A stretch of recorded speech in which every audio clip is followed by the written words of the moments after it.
Bonjour et bienvenue dans la chaîne Mathématiques Sciences. Aujourd'hui, je prends et expliquer une nouvelle vidéo. Cette vidéo tout simplement en mathématiques pour les premières spécialités maths. Et dans cette vidéo pour les premières spé maths, ici je vous propose une vidéo dans laquelle simplement on va voir comment on peut factoriser justement un polynôme du second degré. Alors avant de démarrer sur les factorisations, on va s'intéresser déjà aux différentes formes d'un polynôme que nous avons vu. Alors bon, pour l'instant dans ce chapitre-là, nous avons vu donc deux formes. Pour écrire un polynôme du second degré, on a vu qu'on pouvait l'écrire sous sa forme développée. Et donc ainsi, f de x sous sa forme développée, c'est égal à ax carré plus bx plus c. Ça, c'est la forme développée du trinôme du second degré. Ok. Maintenant, on a vu également une seconde forme qui est valable pour tout réel x, qui est la forme canonique. Donc, je vais noter fc. Donc, la forme canonique d'un polynôme du second degré est tout simplement la suivante. C'est a facteur de x moins alpha au carré plus bêta. Ok. Et donc là, la dernière forme que nous allons voir de ce chapitre, c'est tout simplement ici la forme factorisée. Et oui, parce que je l'avais dit dans ce chapitre, au tout début du chapitre, j'avais dit qu'on avait vu la forme développée, et quand on avait vu la forme canonique, j'ai dit qu'on verrait une troisième forme qui est ici justement la forme factorisée.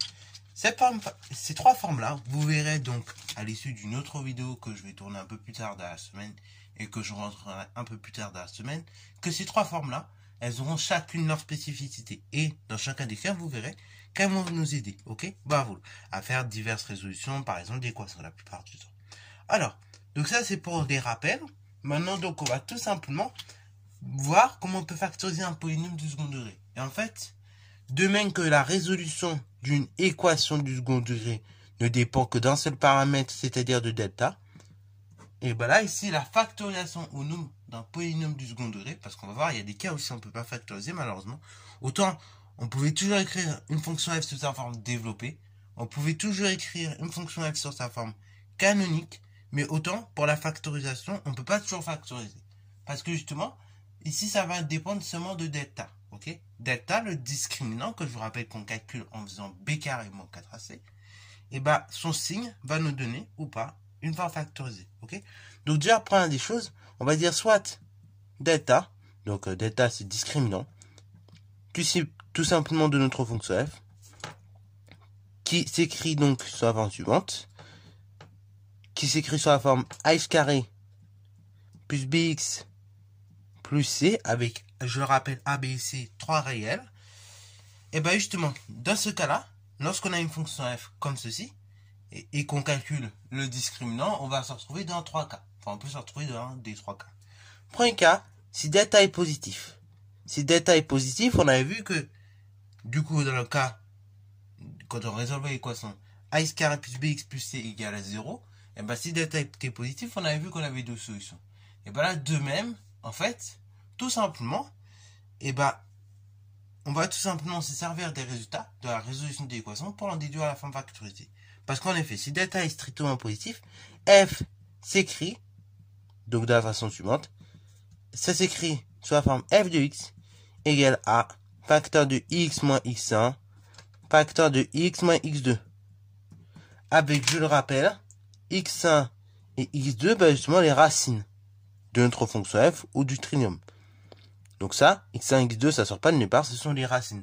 Donc en fait, tout bêtement, quand vous avez un trinôme du second degré, que vous voulez déterminer sa forme factorisée, bah, je pense que vous avez compris le délire. Il va falloir d'abord, dans un premier temps, calculer le discriminant, en déduire le signe. Et donc là, dans le premier cas, si c'est positif, et bah, dans ce cas-là, on aura deux solutions, x1 et x2. Et une fois qu'on aura trouvé nos deux racines, x1 et x2, et bah, de là, on pourra écrire notre fonction f comme le coefficient a, donc le nombre qui est juste à côté de x au carré, facteur de x moins la première racine, facteur de x moins la seconde racine. Ok, bravo. Alors là, pareil, ça peut vous paraître peut-être étrange comme forme, mais vous allez voir sur un exemple que, grosso modo, c'est pas si étrange que ça. Ok, bravo. Et vous verrez dans une autre vidéo également qui sortira, la démonstration de la propriété entière. Ok, donc il sera un peu longue, que je vais pas mettre dans cette vidéo-là, parce que sinon, après, la vidéo va être trop longue, tout simplement. Alors, ça c'est le premier cas. Deuxième cas, bah, si delta est tout simplement égal à 0, et bah, vous vous souvenez que l'équation ax carré plus bx plus c a même qu'une seule solution. Et donc, au niveau de la forme factorisée, f cette fois-ci s'écrit sur la forme suivante. On va l'écrire comme f de x égale à facteur de x moins x0, le tout au carré. Ok? Et pas de bêta, rien du tout. C'est vraiment comme ça la forme factorisée. C'est a facteur de x moins x0 au carré. Et c'est tout. On rajoute pas quelque chose d'autre. Ok? Bravo. Donc là, c'est dans le cas où delta est nul. Ok? Bravo. On écrit toujours comme ça. Donc là, pareil. x0, c'est ce qu'on appelle également, donc vous l'avez peut-être vu. Vous l'avez peut-être vu préfiguré lorsqu'il y avait les propriétés. x0, bah, c'est la racine double. C'est la racine unique que l'on trouve lorsque delta est nul. Lorsqu'on résout, par exemple, l'équation s carré plus bx plus c égale à 0. Donc ça, on appelle ça également, cette racine-là, comme c'est unique, on appelle ça la racine double, en fait. Ok? Et donc, vous avez compris que lorsque delta est négatif, bah, comme on n'a pas de solution, et bah, du coup, on peut pas écrire notre fonction f comme comment dire, un produit de deux facteurs, comme ceci. Donc, on peut pas écrire f sous forme factorisée. Donc, si delta est strictement négatif, pas de forme factorisée, que je vais nommer f1. Ok? Enfin, f plutôt, pour forme factorisée. Ok? Donc là, delta négatif, pas de forme factorisée. Voilà. Donc ça, vraiment, il faut avoir en tête bien les trois cas distincts. Ok? Alors, ici, je vais vous proposer maintenant, bah, tout simplement, d'écrire une fonction f sous sa forme factorisée. Alors, on va reprendre l'exemple que nous avions évoqué justement dans la vidéo sur tout ce qui concernait les résolutions d'équations. Donc, du coup, on va prendre une fonction f qui est définie sur R par f de x égale 3x au carré plus 12x moins 15. Ok? Et le but, c'est d'écrire cette fonction-là sous forme factorisée. Alors, bah, comment je vais m'y prendre? Regardez la méthode. Le but, en fait, c'est d'écrire f sous forme factorisée. Donc, dans un premier temps, il va falloir calculer delta, etc., etc. Et donc, pour avoir calculé delta, etc., etc., bah, déjà, on va résoudre l'équation f de x égale 0. Ok? Alors, on résout l'équation f de x égale 0, qui équivaut donc à 3x au carré plus 12x moins 15 égale à 0. Jusque-là, on est d'accord. Ok? Donc, on va poser l'équation f de x égale 0. Et après, bah, je recopie tout simplement l'expression de la fonction f égale 0. Ok? Alors, pourquoi je mets ça? Parce qu'après, par la suite, en résolvant votre équation, non seulement on va calculer des états, mais après, on va déterminer comme ça nos deux solutions. Alors, bah, je regarde. Hein. Du coup, a, il vaut 3. Donc, ça, c'est a. B, c'est le nombre qui est à côté de x, donc il vaut 12. Et C, c'est le nombre qui est tout seul, donc il vaut moins 15. Alors, bah, delta, je vous rappelle, c'est B au carré moins 4AC. Autrement dit, delta, c'est 12 au carré moins 4 multiplié par A, donc multiplié par 3, multiplié par moins 15. Ce qui fait que, alors là, je vais aller assez vite dans le calcul, vous pourrez vérifier vous-même à la calculatrice par la suite. 12 au carré, c'est 144. Moins par moins, ça fait plus. Et après, donc, 15 multiplié par 3, ça fait 15 multiplié par 3, on peut dire, ça fait tout simplement 45 fois 4, 180. Ça fait 144 plus 180, qui fait 324, qui est strictement positif. Ainsi, donc, on peut mettre que f admet deux racines distinctes, ok? De même que, bah, quand on avait une équation, on mettait que l'équation admet deux solutions distinctes. Alors, bien évidemment, on va préciser ici qu'elles sont réelles. Comme ça, on est bien précis, ok? Après, là, vous n'êtes pas obligé de le préciser derrière, deux racines distinctes réelles, mais moi, j'aime bien le faire. Comme ça, vraiment, c'est bien cadré dans votre tête. Et comme ça, en terminale, quand vous ferez maths experte, vous serez cadré là-dessus. Alors, du coup, on arrive à cette étape-là. Donc, la détermination des solutions. On a deux racines distinctes réelles, parce que tout simplement, delta est strictement positif. Ok? Jusque-là, on ne va pas discuter normal. Enfin, il n'y a pas trop à discuter normalement. Ok? Donc, deux racines réelles, bah là, encore une fois, toujours les mêmes formules. Hein. Donc, vous connaissez la formule. x5 est égal moins b moins racine carrée de delta divisé par 2a. Et la deuxième formule, x2, qui est égal à cette fois-ci moins b plus racine carrée de delta divisé par 2a. Ce qui fait donc, là je remplace très rapidement, moins 12 moins racine carrée de 324 divisé par 2a, donc 2 fois 3. Racine carrée de 324, je vous aide, ça fait tout simplement 18. Combien moins? Bah, on va mettre moins 18. Ainsi, ça fait moins 12 moins 18. Divisé par 2 fois 3, 6. 12 moins 18, ça fait moins 30. Divisé par 6. Moins par plus, ça fait moins 30 divisé par 6, 5. Donc ça fait moins 5. Pour la première solution. Ou pour la première racine en l'occurrence. Deuxième racine. Alors oui, pareil. Voilà, soyez pas complexés. Encore une fois, j'aborde. Vous allez dire, mais pourquoi je dis pas de solution? Pourquoi je parle pas de solution? Parce qu'en fait, regardez, je parle de mon trinôme. Je parle de l'expression. Je parle de la fonction f. Ok? Et quand on parle de la fonction f, en fait, et bah tout simplement, ou bien d'un trinôme, hein, c'est la même chose. Et bah dans ce cas-là, on peut pas se permettre de dire solution. Ça n'a pas de sens, vous voyez? Mon trinôme a moins 1 comme solution. Non, ça n'a pas de sens. Par contre, vous dites mon trinôme admet 4 comme racine, ou moins 1 comme racine, ou moins 5 comme racine, comme ici.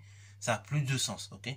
Parce que les racines, bah justement, c'est les coordonnées en quelque sorte du point d'intersection entre la courbe et l'axe des abscisses. Ou autrement dit, donc, les racines, c'est les réels qui vérifient, donc, tout simplement, l'expression de la fonction égale 0. Ok? Voilà, si on peut dire ça comme ça. Donc, racine, vraiment, c'est dans le cas où si vous voulez parler d'une expression, vous dire, bah, telle équation admet, donc, tant de solutions, bah, vous pouvez dire ce trinôme-là admet, donc, tout simplement, une ou deux racines. Ok? Voilà, vous pouvez dire, cette équation-là égale 0 admet deux solutions. Alors, bon, c'était la petite parenthèse. Maintenant, revenons à la résolution. Donc, deuxième solution, on connaît cinéma.